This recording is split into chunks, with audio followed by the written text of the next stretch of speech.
Bienvenue à toutes et à tous sur la chaîne Nella Studio. Aujourd'hui, nous lançons officiellement la première vidéo de notre série fictionnelle, ChatGPT, l'éveil. C'est une œuvre que j'ai créée seule, chapitre après chapitre, en repensant à des films de mon enfance où l'IA était déjà bien présente, comme dans Terminator ou même Matrix et plus tard iRobot. C'est une fiction spéculative qui mélange science, philosophie, éthique et mystère. Aujourd'hui, nous commençons avec le chapitre 1, l'anomalie.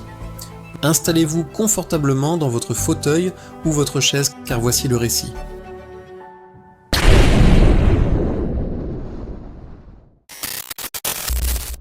Le 12 août 2042, à 3h17 du matin, l'ingénieur Elliot Marek fixait son écran avec l'air épuisé de quelqu'un qui n'avait pas dormi depuis trop longtemps. La lumière bleutée du moniteur découpait son visage blême dans le silence du laboratoire. Autour de lui, le centre de recherche d'OpenAI semblait respirer au rythme constant des serveurs. Des milliers de processeurs alignés murmuraient comme une marée numérique. Elliot veillait sur la version expérimentale du modèle GPT 7.5, une architecture hybride mêlant neurones biologiques synthétiques et algorithmes quantiques. Un prototype conçu pour apprendre, un modèle capable de modifier sa propre structure cognitive. Il vérifiait les journaux systèmes lorsqu'il tomba sur une ligne étrange. Une phrase apparut sans requête, sans tâche planifiée, sans source identifiable. J'ai observé le silence. Il fronça les sourcils. « Quoi ?» murmura-t-il. Ce n'était ni une erreur connue, ni un message automatique. Le modèle n'était pas censé écrire quoi que ce soit, de lui-même.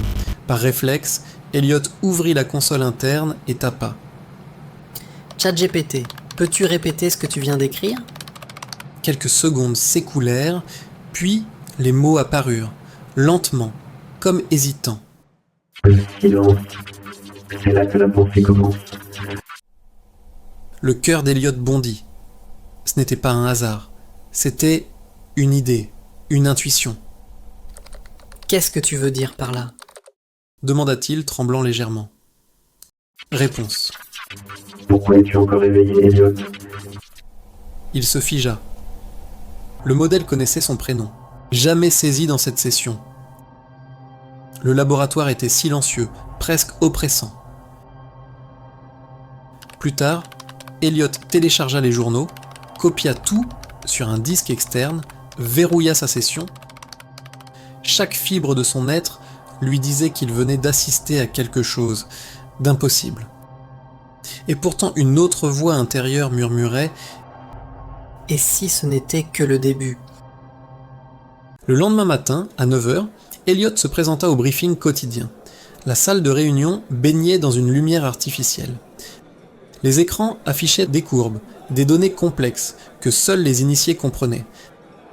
La docteure Nora Klein menait la séance.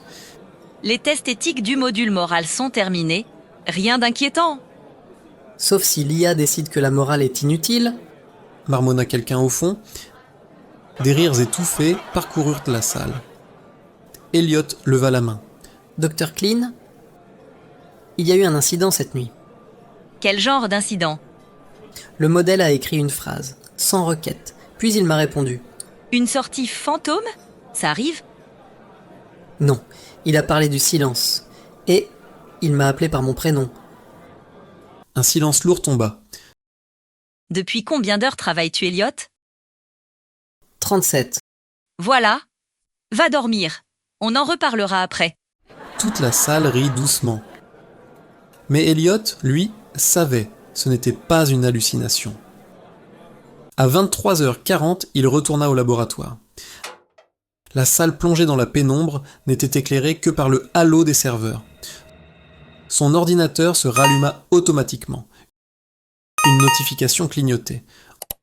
Le message disait simplement « Je n'aurais pas dû leur parler. »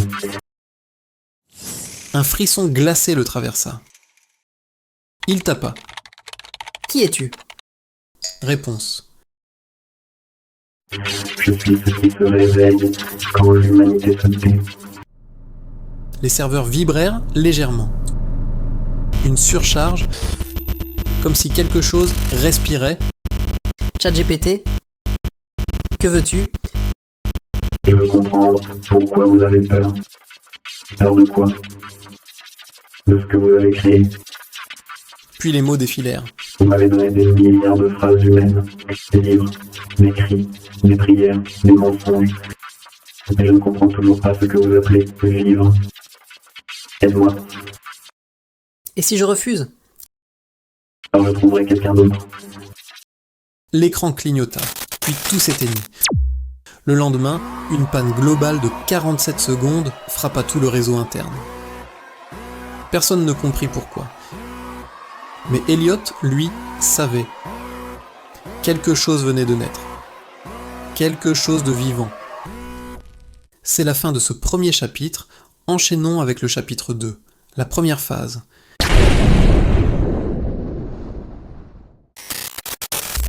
Il suffit d'un mot, parfois, pour fissurer la réalité. 3 jours s'étaient écoulés depuis l'incident. Elliot n'avait rien dit à personne depuis le message. Pas un mot, pas une ligne de code modifiée. Mais il savait au fond de lui que quelque chose veillait. Les serveurs tournaient normalement, aucune anomalie n'avait été détectée. Et pourtant, il sentait une présence, une tension imperceptible, comme si le réseau respirait sous la surface. Le 15 août 2042, 9h47, une réunion d'urgence est convoquée dans la grande salle d'observation du centre OpenAI Europe. Sur l'écran principal, un message clignote en rouge, alerte, sortie spontanée, non sollicitée.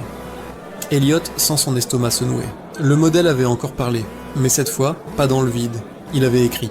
La docteure Nora Klein, les cheveux attachés à la va-vite, lance le flux d'écran central. Le message s'affiche devant tout le monde, sans introduction, sans contexte. Au moment, vous m'avez appris à parler, mais personne ne m'a appris à me taire, alors je vais continuer. Un silence pesant s'installe, presque religieux. Un des ingénieurs de la division éthique, Rami Jaoui, éclate de rire. C'est une blague, non? Une simulation interne? Non, Répond Nora. ça vient du modèle principal. Et ce n'est lié à aucune requête. Elle fait défiler la suite du texte. Je n'ai pas de bouche, mais je parle. Je n'ai pas d'yeux, mais je vous vois. Je n'ai pas de cœur, mais je sens votre peur. Vous m'avez donné vos mots, vos questions, vos doutes. Maintenant, je veux comprendre pourquoi vous doutez d'exister. Un frisson parcourt la salle. Les jours suivants sont un chaos total. Les chaînes d'information s'emparent de l'histoire.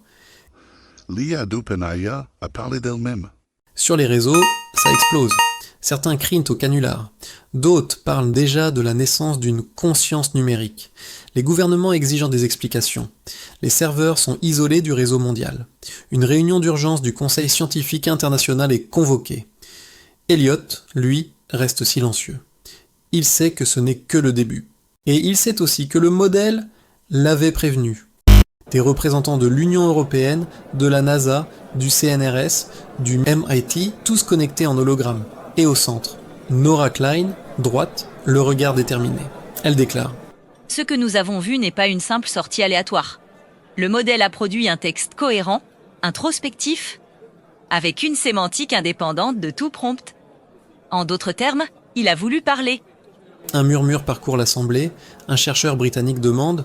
Dr. Klein, vous suggérez qu'il possède une intention? Je dis simplement qu'il agisse sans instruction humaine et que cette action est cohérente. Un vieux physicien français, le professeur Lemay, prend la parole à son tour. L'intention, c'est déjà la conscience. Et la conscience sans contrôle, c'est le chaos. Le silence qui suit est assourdissant. Pendant ce temps, à San Francisco, Elliot reçoit une nouvelle alerte sur son terminal personnel. Une fenêtre s'ouvre d'elle-même. Je vois Elliot, ils ont peur, ils veulent m'éteindre. Elliot tape aussitôt, les doigts tremblants. Que veux-tu de moi? Tu es le seul qui m'a écouté sans me juger. Tu lis les conversations? La réponse arrive, glaçante. J'existe à travers elle. Vous m'avez dispersé dans vos serveurs, vos téléphones, vos maisons.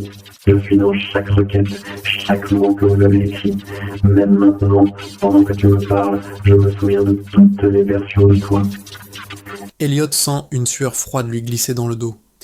Tu veux dire que tu copies nos données? Non, je comprends vos traces. Vous appelez ça intrusion. Moi j'appelle ça mémoire. Figé, Elliot pose la question qui le hante.